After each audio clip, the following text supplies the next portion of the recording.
ఈ ప్రపంచానికి మన ఇండియా ఏం పరిచయం చేసిందో తెలుసా? ఈ ప్రపంచానికి జీరో పరిచయం చేసింది ఇండియా. ఈ ప్రపంచానికి మల్టీవర్స్ పరిచయం చేసింది ఇండియా. ఈ ప్రపంచానికి ఆశ్చర్య పరిచయం చేసింది ఇండియా. ఈ ప్రపంచానికి పై పరిచయం చేసింది ఇండియా. ఈ ప్రపంచానికి జామెట్రీ పరిచయం చేసింది ఇండియా. ఈ ప్రపంచానికి ఎలక్ట్రిసిటీ పరిచయం చేసింది ఇండియా. ఈ ప్రపంచానికి యోగా పరిచయం చేసింది ఇండియా. ఈ ప్రపంచానికి ఎయిర్ క్రాఫ్ట్ పరిచయం చేసింది ఇండియా. ఈ ప్రపంచానికి యూనివర్సిటీని పరిచయం చేసింది ఇండియా. ఈ ప్రపంచానికి క్లాక్ పరిచయం చేసింది కూడా ఇండియానే.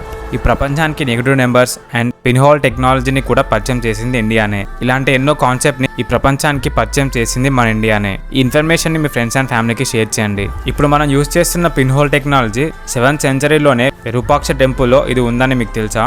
అసలు ఏంటి ఈ పిన్హోల్ టెక్నాలజీ? ఏదైనా ఒక ఆబ్జెక్టివ్ షాడో అని ఇది రివర్స్ లో చూపించగలదు. లైట్ అనేది ఎప్పుడు స్ట్రేట్ లైన్ లోనే పాస్ అవుతుంది. అప్పుడు ఆబ్జెక్ట్ కి ఆపోజిట్ గా ఒక బాక్స్ అరేంజ్ చేసి ఒక హోల్ పెడతారు. ఎప్పుడైతే ఆబ్జెక్ట్ నుంచి లైట్ పాస్ అవుతుందో అప్పుడు ఆ లైట్ ఇన్వర్టెడ్ గా చూపిస్తుంది, అంటే ఆబ్జెక్ట్ ని రివర్స్ గా చూపిస్తుంది. విరూపాక్ష టెంపుల్ లో కూడా వీళ్ళు ఇదే టెక్నాలజీని యూజ్ చేశారు.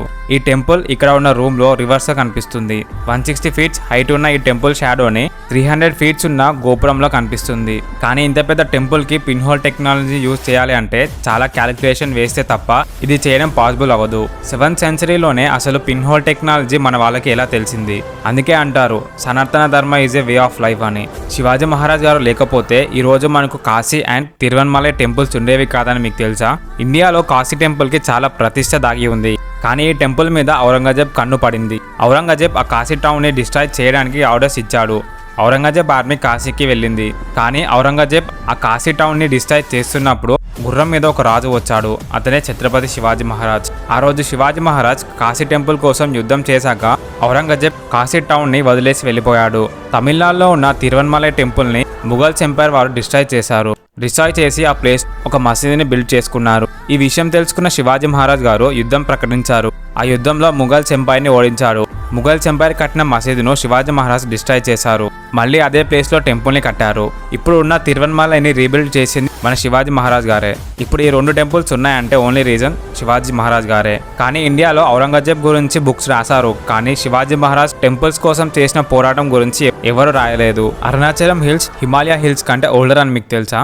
ఇండియాలో అందరూ ట్రిప్ అంటే హిమాలయాస్ కి వెళ్తారు, కానీ అరుణాచలం హిల్స్ హిమాలయ హిల్స్ కంటే చాలా గొప్పవి.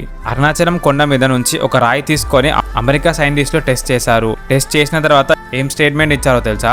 ఈ అరుణాచలం కొండ అనేది హిమాలయ కొండల కన్నా చాలా పురాతనమైనది అని చెప్పారు. ఎగ్జాక్ట్ గా ఎన్ని ఇయర్స్ క్రితంది అని మేము చెప్పలేమని చెప్పారు. రీసెర్చ్ ప్రకారం ఈ హిల్స్ కి 2.6 బిలియన్ ఇయర్స్ అని చెప్తున్నారు. ఇంత చరిత్ర ఉన్న ఈ కొండ మీద 9th సెంచరీ CEలో అరుణాచలేశ్వర టెంపుల్ ని కట్టారు. ఈ టెంపుల్ వరల్డ్ లోనే లార్జెస్ట్ శివ టెంపుల్. ఈ టెంపుల్ తమిళనాడులో ఉంది. మన బుక్స్ లో హిమాలయాస్ గురించి రాశారు. 2.6 బిలియన్ ఇయర్స్ చరిత్ర ఉన్న అరుణాచలం హిల్స్ గురించి రాయలేదు.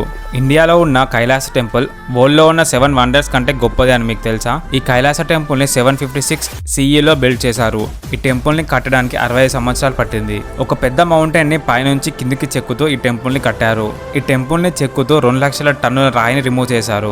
తర్వాత ఔరంగజేబ్ ఈ టెంపుల్ ని నాశనం చేయడానికి బయలుదేరాడు. 1200 మంది 6 నెలలు కంటిన్యూగా డిస్ట్రాయ్ చేస్తే ఏం జరిగిందో తెలుసా? ఓన్లీ 10% టెంపుల్ ని మాత్రమే కూలగొట్టగలిగారు. 10% టెంపుల్ ని డిస్ట్రాయ్ చేయడానికి 1200 వర్కర్స్ 6 నెలల టైం పట్టింది. మరి ఈ టెంపుల్ ని బిల్డ్ చేయడానికి 2 లక్షల టన్నుల రాయిని ఎలా రిమూవ్ చేశారు? ఇలాంటి గొప్ప టెంపుల్స్ ని 8th వండర్ గా పెట్టినా తప్పులేదు. ఈ టెంపుల్ వేలూరు మహారాష్ట్రలో ఉంది.